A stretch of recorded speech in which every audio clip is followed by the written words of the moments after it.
पति विदेश में रहता है और पत्नी ससुराल में। इतनी दूरियां होने के बावजूद भी पत्नी गर्भवती हो जाती है। उसके पेट में किसका बच्चा पल रहा होता है, ये जानकर आप हैरान हो जाएंगे, परेशान हो जाएंगे।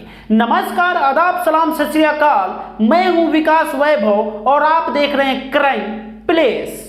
ये घटना बिहार का है। बिहार में एक मध्यम वर्गीय परिवार है। उस परिवार में माँ है और उस माँ के 7 बेटे हैं। 7 बेटों में से 3 बेटों की शादी हो चुकी है, 4 बेटे कुंवारे हैं। उस परिवार में एक ऐसी बहू है जिसे किसी से नहीं बनता है, यहाँ तक कि उसे अपने पति से भी नहीं बनता है। दिन रात अपने पति से झगड़ा लड़ाई करती रहती है। पति भी अपने पत्नी से तंग आ चुका है। वो सोचता है कि मैं कैसे इससे निजात पाऊं। बार बार कोर्ट कचहरी का चक्कर भी लगाता रहा कि इसे तलाक मिल जाए, लेकिन पत्नी तलाक देने के नाम भी नहीं लेती और पति को जीने भी नहीं देती। तंग आकर पति जहर पी लेता है और आत्महत्या कर लेता है।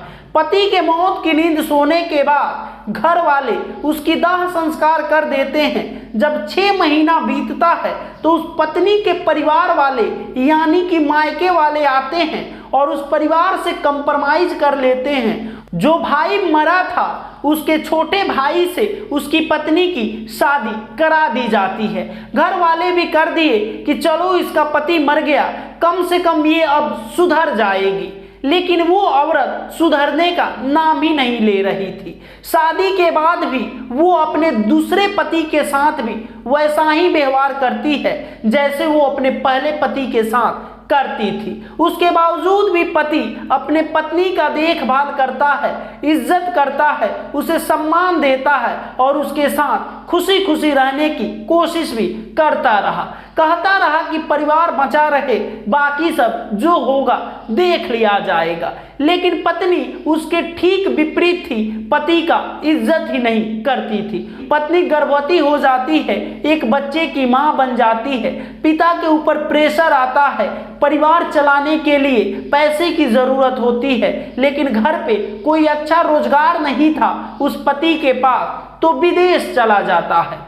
विदेश में रहकर मजदूरी करने लगता है, पैसा कमाता है और अपने पत्नी के पास भेजता है।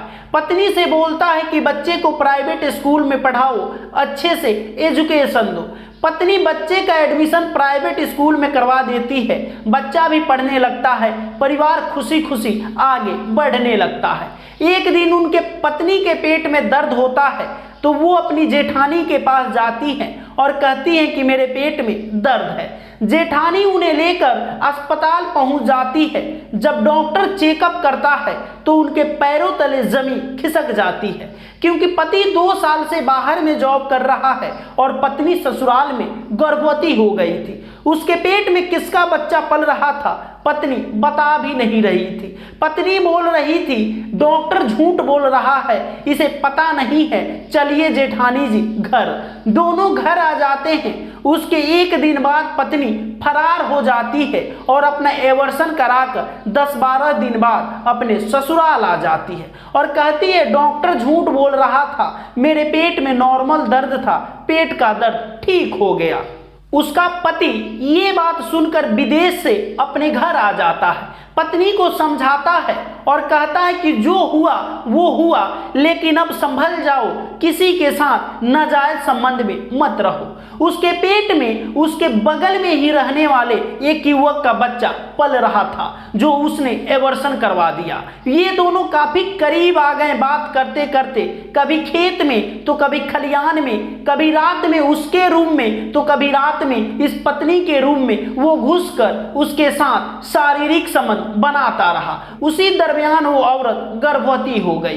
पति बोला ठीक है एवर्सन हो गया, कोई बात नहीं, लेकिन अब ये सब कर्म छोड़ दो। लेकिन पत्नी ये सब कर्म करने से बाज ही नहीं आ रही थी। उसे शारीरिक संबंध बनाने की एक लत लग गई थी और उसे बिना बनाए नींद ही नहीं आता था। और वो नहीं कि अपने पति के साथ, गैर मर्दों के साथ उसे ऐसी लत लग गई कि वो छोड़ ही नहीं पा रही थी। कभी इसके साथ तो कभी उसके साथ, कभी इसके खेत में तो कभी उसके खलिहान में शारीरिक संबंध बनाती। कई बार अपने पति के द्वारा पकड़ी गई। पति समझाते रहा, उसके बावजूद भी वो नहीं मानती थी। उल्टे में अपने पति के ऊपर केस कर देती है कि ये मुझे मारते हैं, प्रताड़ना करते हैं, दहेज के लिए बार बार मुझे पीटते हैं और मेरे मायके में भी ये दबाव बनाते हैं, अगर पैसा नहीं दीजिएगा तो हम आपकी बेटी को छोड़ देंगे। इस जुर्म में उसके पति जेल जाते हैं और 2 महीने बाद जेल से वापस आते हैं। उसके बावजूद भी अपने पत्नी को समझाते हैं कि ये सब कर्म छोड़ दो, बेटा बड़ा हो गया है, परिवार बचाओ, जो हुआ सो हुआ, मैं तुम्हें आज भी अपने साथ रखने के लिए राजी हूं। लेकिन पत्नी बोलती है कि मैं आपके साथ नहीं रहना चाहती हूं, आप मुझे सिर्फ महीने का 4000 रुपया दीजिए, मैं आपके साथ नहीं रहूंगी। पति बोल रहा है जब तुम मेरे साथ नहीं रहोगी तो मैं तुम्हें 4000 रुपये महीने का क्यों दूं। बोलती है कि आपसे शादी हुई है इसीलिए आप मुझे 4000 का महीना दीजिए, लेकिन मैं आपके साथ नहीं रहना चाहती हूं। इस बात को लेकर गांव में कई बार पंचायत भी बैठाया गया।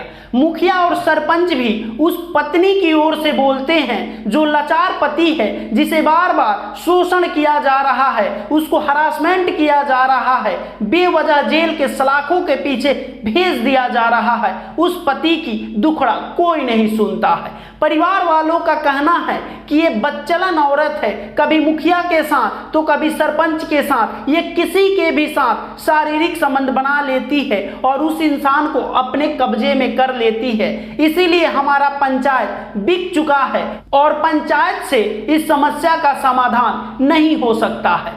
फिलहाल ये मामला कोर्ट में चला गया है और कोर्ट इस मामले की जांच कर रही है। लेकिन जो पत्नी थी जो बार बार अपने पति को परेशान कर रही थी, उस पत्नी का आरोप है कि मेरे पति अपने भाभी के साथ रहते हैं और रात दिन उन्हीं के साथ शारीरिक संबंध बनाते हैं, जो रुपया कमाते हैं अपने भाभी पे उड़ा देते हैं। जिस भाभी पे आरोप लगा था वो पूरा तथ्य के साथ, पूरी प्रूफ के साथ दिखा रही थी कि ये देखिए अल्ट्रासाउंड का रिपोर्ट, ये औरत गर्भवती थी और इसके पेट में पास के ही एक युवक का बच्चा पल रहा था। ये बच्चलन है और ये अपने बच्चलन का आरोप मुझ पे लगा रही है कि मेरे तरफ कोई ध्यान ही ना दे।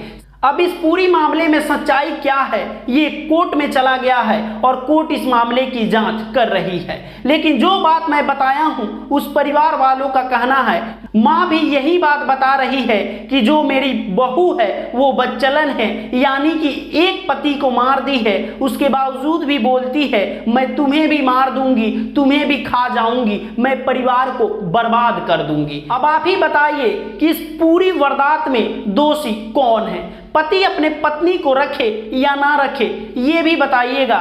यही है आज की कहानी। कल मिलेंगे किसी और नई कहानी के साथ। नमस्कार, चैनल को सब्सक्राइब कर लीजिएगा। जय हिंद।